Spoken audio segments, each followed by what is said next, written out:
I'm Hindol Sengupta. This is Global Order. Come Carpentier Gourdon is now back on this program, really to talk about the trilateral that we just saw between China, France, and the EU.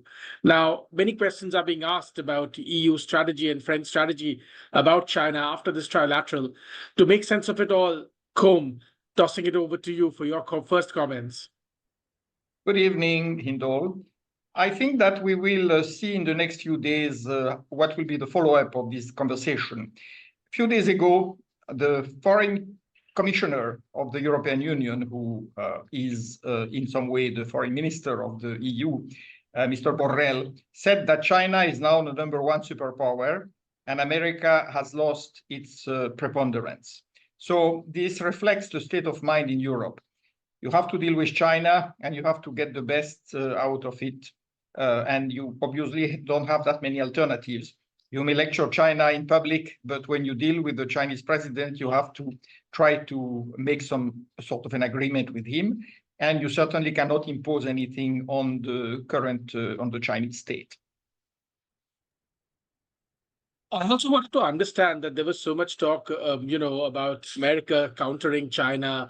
The Quad was formed, and now there's talk of a Squad being formed. The EU is an essential partner of America in this entire process, but it does seem like the EU, in a sense, has lost its will to take on China, or perhaps it never wanted to from the very beginning. I don't think it ever wanted to. Germany definitely was relying on China for much of its economic growth and sustenance, and that has been going on for well over 30 years. And France, likewise, was very interested in having a privileged position in China. If you remember when Macron went last time to China, again, he was escorted, you might say, by the president of the European Commission, Mrs. van der Leyen. He said when he came back that, we don't have to follow the Americans in everything they say or think about China. We should keep our own counsel. We should judge China on its own merits, and we should decide what position we want to take independent of what the US wants. And when you think of it, the US has also been applying the same rules book because it has, on the one hand, said that there is competition with China, but on the other hand, there is a form of hostility which probably cannot be prevented because China is just expanding at the cost of US interest and is impinging on the American sphere of influence, not only in the Pacific, but in many other parts of the world. Talk to us a little bit about France's position in all of this. Do the French see a deeper, longer engagement with China beneficial? You see, there is always a lobby in every country that wants globalized economies and feels that China offers unique opportunities, such as obviously the size of the market, of its market, but also the enormous amount of goods it can produce at very competitive prices. This is far from being a general consensual position, because a lot of people are actually feeling the damage done to the economy due to the substitution of indigenous products or products produced in Europe by Chinese goods. And in the last few years, there has been a tremendous expansion of overland transport from China to Europe by train, which has flooded Europe with a lot of Chinese, both high-tech and low-tech goods, as well as consumer items. Now, this has divided European societies profoundly, just as it has divided the American society, between the successful capitalists of the globalist variety who benefit from the cheap imports and are able to make big profits by producing goods in China, and the average person who loses his job or who has to close his or her small or company because they can no longer compete with what the Chinese are putting on the market. How do you think America responds to all of this? Because surely America felt that the EU, in a sense, was its partner in countering China, especially at a time when the Chinese-Russian axis seems to be getting closer. You see, the Americans are in such an internal confusion, turmoil, and uncertainty that I do not think they can make a fully rational perspective, form a fully rational perspective on what's happening outside. I was recently, just today, in fact, I was listening to Secretary Blinken talking about how somehow, even though many people in the world don't like what America is doing, his words, yet everybody likes American leadership and they are looking for it, but probably because they don't find it. You know, even the Japanese were telling the Americans, you should really reassert your leadership here. So clearly the Americans are missing in action. And if I can quote an almost humorous episode, you know, the president of the chairman of the US Board of Economic Advisors, Jared Bernstein, who used to be chief financial economic advisor to Vice President Biden some years ago, he was asked a question about how is it that America prints a lot of money, but yet borrows money by emitting bonds. And he was completely incapable of answering it. He said, I frankly don't know what they are doing. He kept mumbling and saying, I think they must be printing, but then they also sell bonds, so they get money, but then why do they print? Well, frankly, I don't know. So that's the chief economic advisor. And clearly there is mass confusion in America at present. So this tells me that you cannot expect much of a rational reaction from America on almost any topic. I mean, now they are going after the International Criminal Court, saying that they are going to get into trouble if they go with the planned warrant of arrest against Netanyahu. And then you have President Biden, who has made it clear that if he wins, President Trump made it clear, ex-President Trump makes it clear that if he wins the elections, he is going to start imposing sanctions on any countries in BRICS which joined the expected BRICS new currency, because he knows, like everyone in America, that this will be a very, very dire blow to American economic supremacy and also to American domestic prosperity. How do you see the future of all of this? I mean, the German economy is in deep trouble.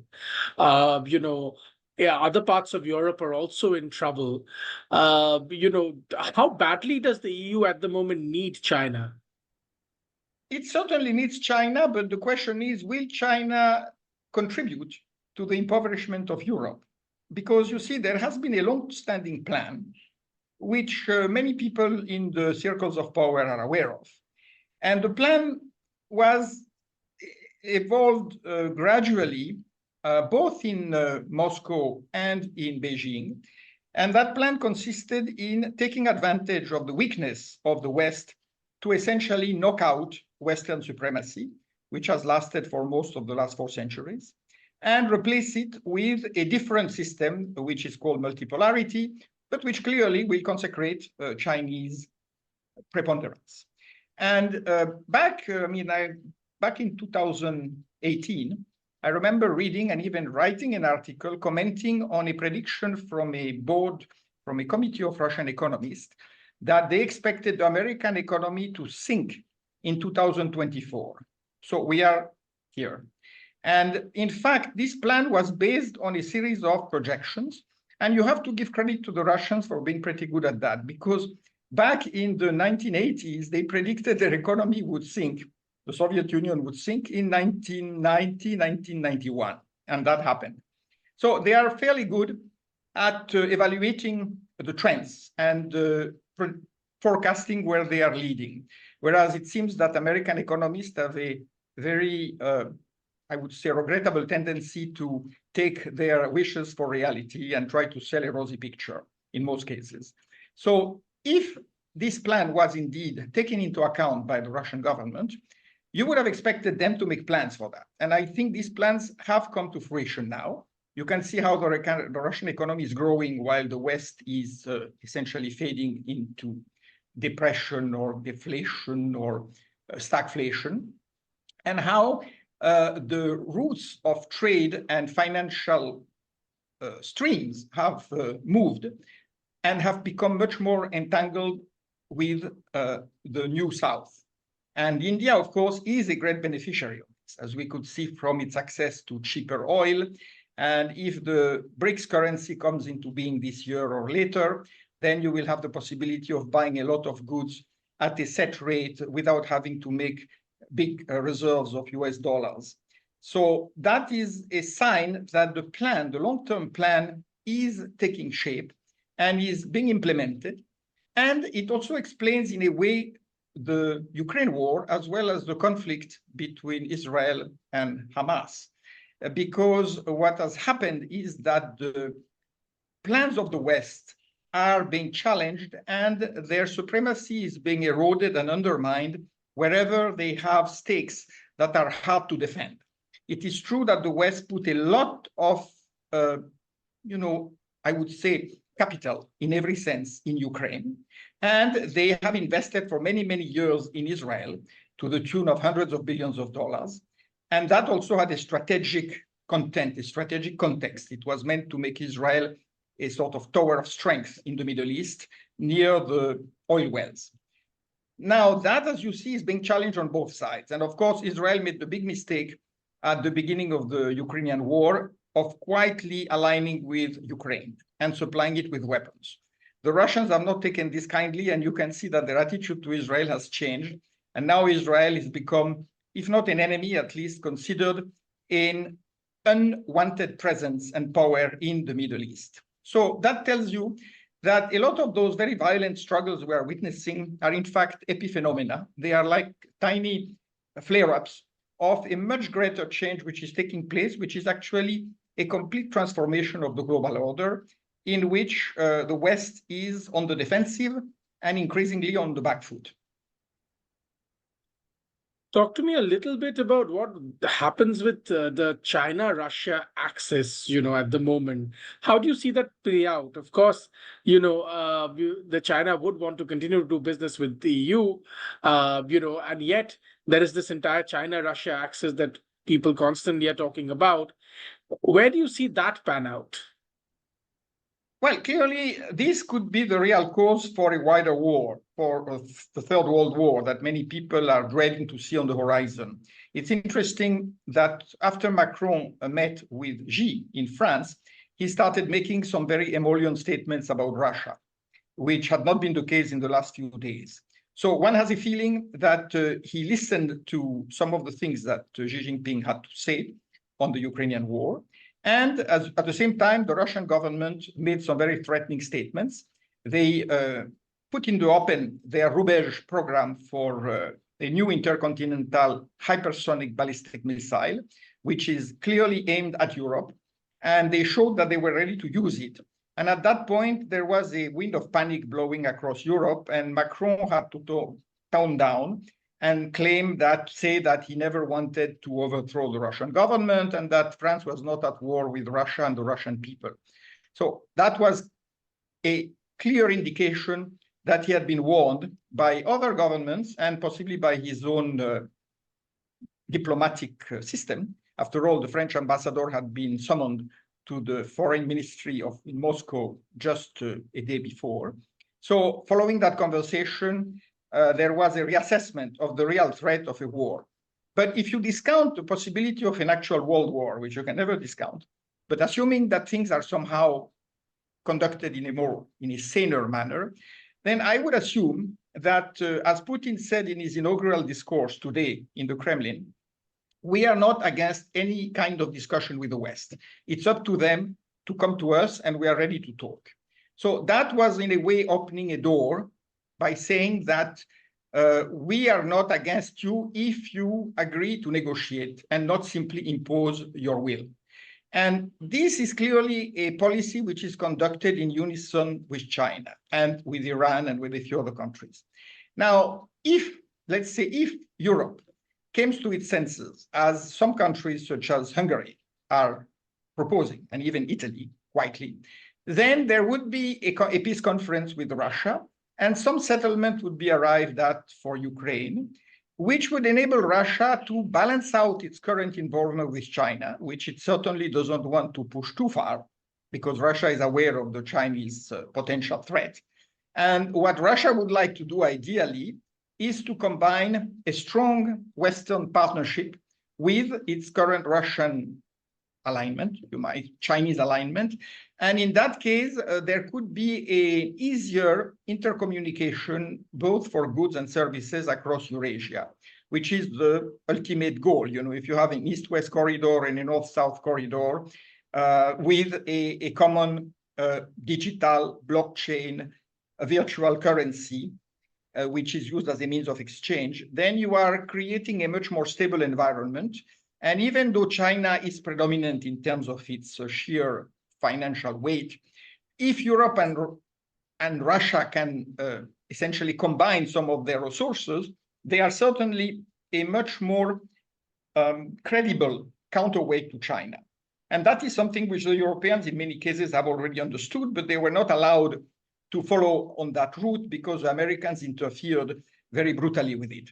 Now, the question is, if Americans are no longer able to hold Europe basically over the barrel, then I would assume that there could be a conciliation in which even America might be included.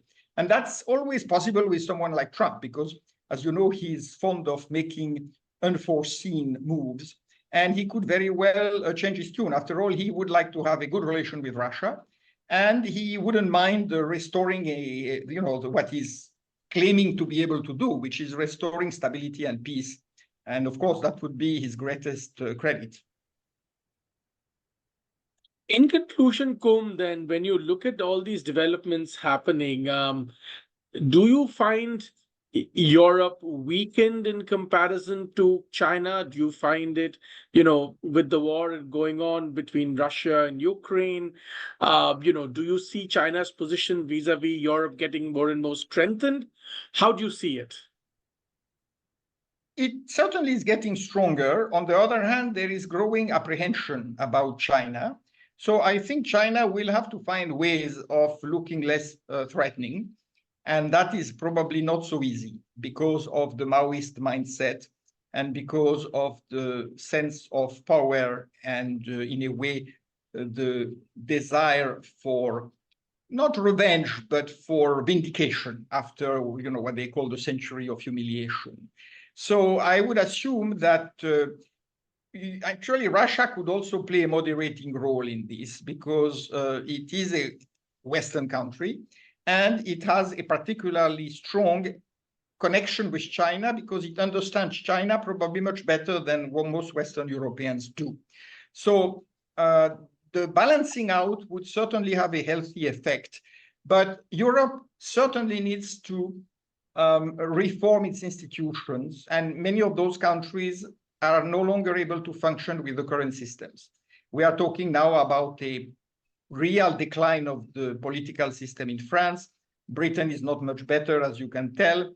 The German political system is largely discredited now. And the next European Parliament elections are likely to bring quite a massive transformation, at least in the parliament, because you will see the nationalist right-wing parties probably rising quite a lot in the numbers and in representation, while a lot of the center and the left will be very badly hit and will lose a lot of their remaining influence. So that will obviously reshape Europe in ways that are not easy to predict. But I would expect that an attempt to disconnect from the current American position, if it doesn't change, and an attempt to revive the links with the other countries, including eventually Russia in a very covert way initially, that will probably take place. So now we have to wait and see. Come Carpentier Gourdon, thank you very much once again for joining us and explaining all these things to us. We'll keep a firm eye on all of these developments as we go along. Thanks very much. Thank you. Bye-bye. Namaskar.